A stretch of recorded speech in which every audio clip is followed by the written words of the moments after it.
This is a short bite episode of Homeschool Together.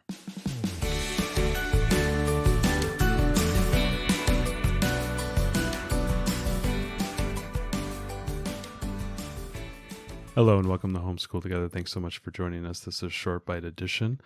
We are going to be talking about the ever-growing challenge of getting those 1 million words in before, was it, I think it's this first or second grade, right? Is that the kindergarten? Aren't those words we have to read to them? To them, yes. 1 million words. And I am now starting to count the words my child is reading.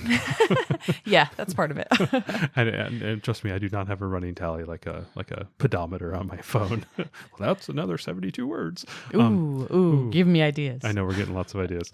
One of the things that you have implemented in the last couple weeks, and we wanted to talk about something that we've been doing, giving you guys a break from the board games and giving Ariel more time to purchase more board games that we could talk about later. Don't throw shade. I know, I'm not throwing shade. I'm just, I'm like the Oracle. I haven't been thrifting in a while, listen, okay? I'm the Oracle at Delphi here. I'm just telling you what's going to happen.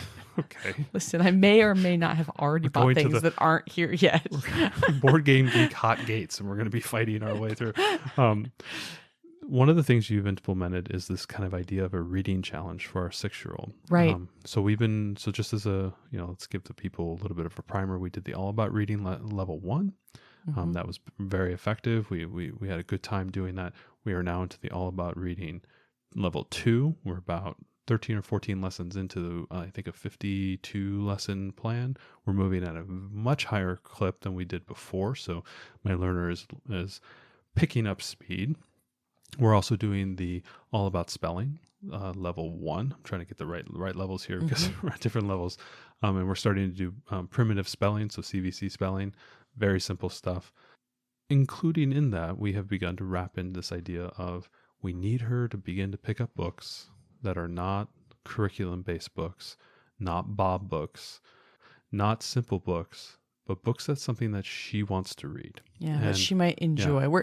We're getting to this point where she knows how to read well enough that she should be able to read most level 1 books of those, ready to read. If she runs into a word or two that she doesn't get, she can struggle through it and get through it and then continue on. But she should be able to be plowing through level 1 books. If you go to the library, you'll see these, first reader books that are on the children's section. They'll say level 1 readers. That's kind of what we're talking about. Yeah, there's it depends what brand you get. They could go up to 5, but there's all kinds of brands. DK, and there's Ready to Read, and there's a bunch of them. Yeah. So you can check them out. And one of the things that we've been looking at is she should be able to read any of those level 1 books, but she's not at the point yet where she's picking them up and wanting to read them just for fun, for her own personal enjoyment. And the other day I got an email from Build Your Library from Emily Cook. It was her newsletter, and she was listing off her 2022 reading challenge. And this was kind of more for you to read aloud as a family, or even if you have older kids who are reading, I think the theme this year is going on an adventure. Read a book about on an adventure. Read a book on another planet. Read a book about this. So it was just kind of a challenge, right? And I thought, wow, I wish we had time this year to do that, and maybe next year we could do that. But I thought, man, reading challenges. I wonder if this is could work with our daughter. So we gave her first reading challenge, and we told her that she needed to go to the library and pick out 3 level 1 books, and she needed to read them once with either mommy or daddy, and then she needed to choose 2 of the 3 to read again with the other parent with confidence. Mm-hmm. So she got to do kind of the first read through, figure out words she didn't know, and then the second time read through it confidently. Mm-hmm. And we were amazed. She did it in 2 days. I mean, it was that the first one was very quick. It was within the day because we did the Alfie Cohen nightmare scenario. We put the nice big fat carrot of a prize at the end of it. Yes, we said there will be a prize for you doing this, and she took to it immediately. She had a lot of fun picking out the books. When she read them the first time, she felt good about what she was reading. But the second time, when she went through and she'd read them all to you, she read the second time to me. She was like, oh, wait, mommy, this is a really funny part. Wait, this part coming up is so cute. And she read the whole thing. She really was enjoying herself. And that's what we want to see. we want her to read, but I want her to enjoy what she's reading. To bundle on top of that, we're now into the second of our reading challenges, and because we saw how fast she ran through that first one, we were like, we got to move these goalposts fast, or we're going to be in the poorhouse. She is now doing 5 books, and she has to read 3 with confidence. Right. Well, today we had a FaceTime call with Grandma, who's in Florida right now. She pulled up one of her books that she's already read with confidence, and she wanted to show off to Grandma that she could read it.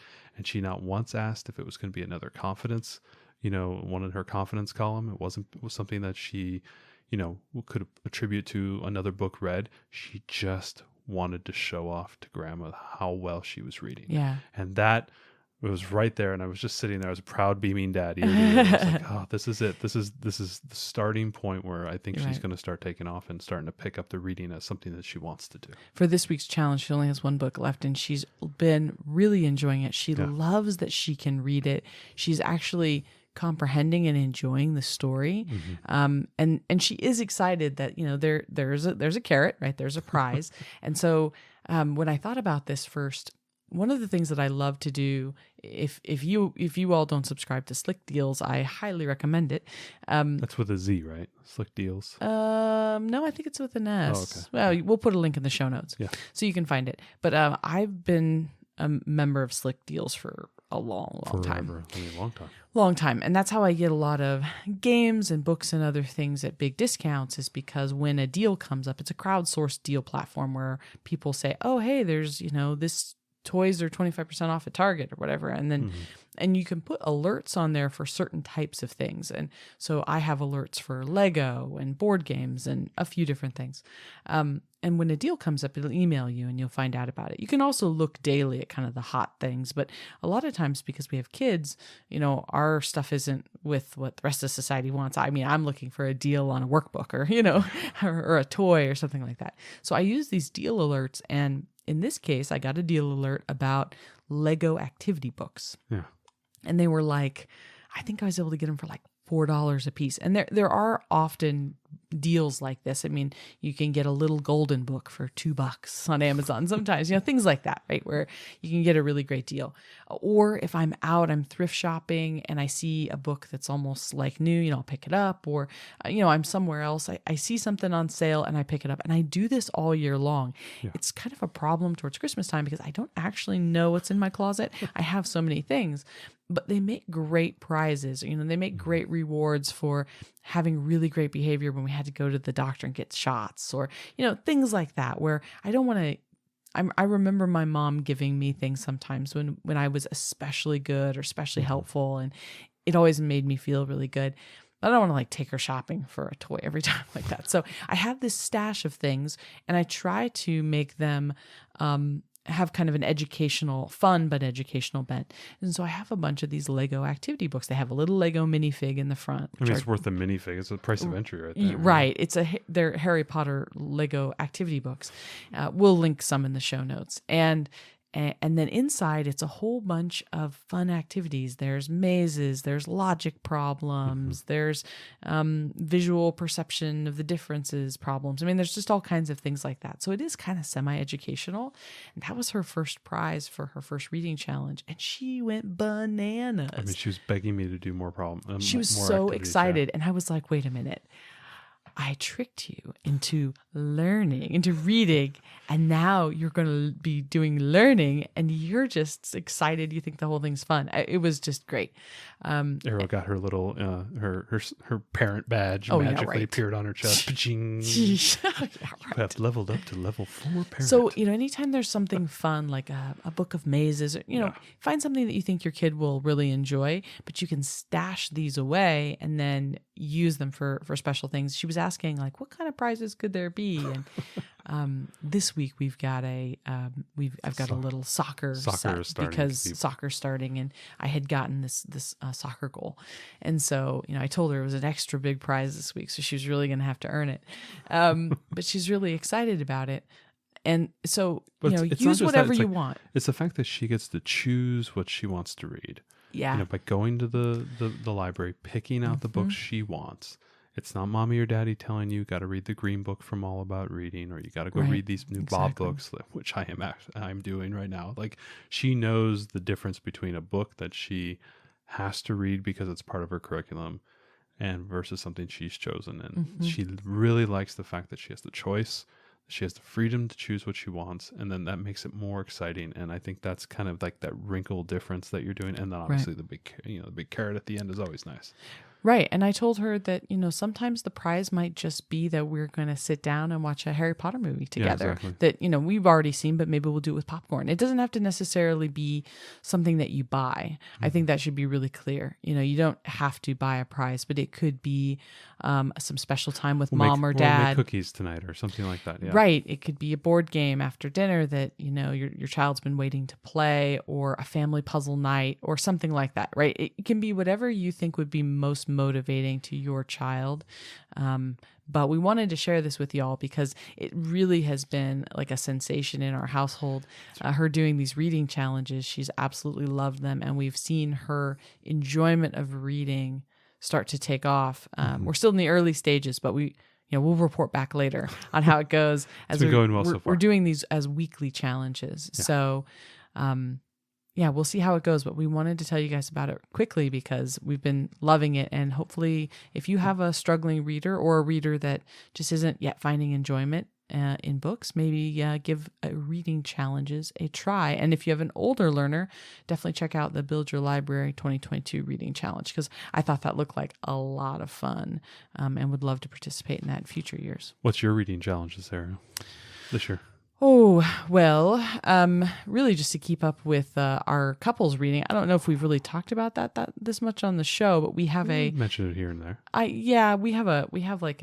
We have a marriage book club. Oh yeah. It is a book that Matt and I read together. We don't read it. It's not Bridgerton. No. I've already read those. No, it's a book that we read at the same time, but we don't physically read it like aloud together, but we say like, although we have a couple friend. We do have friends that do that. But, but for us, we choose this book and we say, we set a cadence that we can both keep up with. Like, okay, we're going to read one chapter Monday, Wednesdays, and Fridays of this book, whatever it is, or, X amount of pages. We set some sort of mark so we know that we're kind of on the same pace. And at the end, we usually choose the book so that there's either a show to watch or a movie or a meal that we can do, something, or a game we can play, something fun that we can do. So the last one we did was Jaws. So we have the game of Jaws. We have the movie of Jaws. I made fish and chips that night. So we finished it. We made fish and chips. We played the game, watched the movie. It was a whole lots of fun. Yes. And it gives us something that we can talk about together because we're reading the same book. So yeah, I think that's my reading goal for the year. We've been doing this now since the start of the pandemic, I think. Yeah, almost 2 years now. And we really enjoy it. We're on Friday Night Lights right now. Yeah, we're gonna watch the movie, not the TV show. The movie, yeah, because we're not in for 8 seasons or whatever it is. That's just, we don't have that kind of time. But yeah, so I got 2 hours for Billy Bob. I got 200 hours. It's been a fun like bonding thing between the two of us though, and. It's really, if there's a story a book that you've wanted to read and it's seemed too complex, or there's been a few things that we tried. Eye of the World is we read the first Robert Jordan book from the Wheel of Time series, and I had tried to read it before on my own, and I really struggled with it. And reading it with you was so great because we were able to talk about it, and anything that I didn't understand. Or I didn't understand. We were able to kind of bounce it off and maybe look it up, and it was like you were working on it. We were working on it together, and everything's better together. Some of those books can be difficult, like Wheel of Time would be like a group project almost. yeah, it was a bit difficult, but it was really fun. So that's what we're all about is the marriage book club. So give that a try if you want to set your own reading challenges. Reading challenges in general. Thanks so much for joining us today and making us a part of your homeschool journey. Please engage with us on social media. Join our Homeschool Together podcast group on Facebook and find us at Homeschool Together Podcast on Instagram. We'd love to hear your feedback, questions, and recommendations. Until next time, happy homeschooling!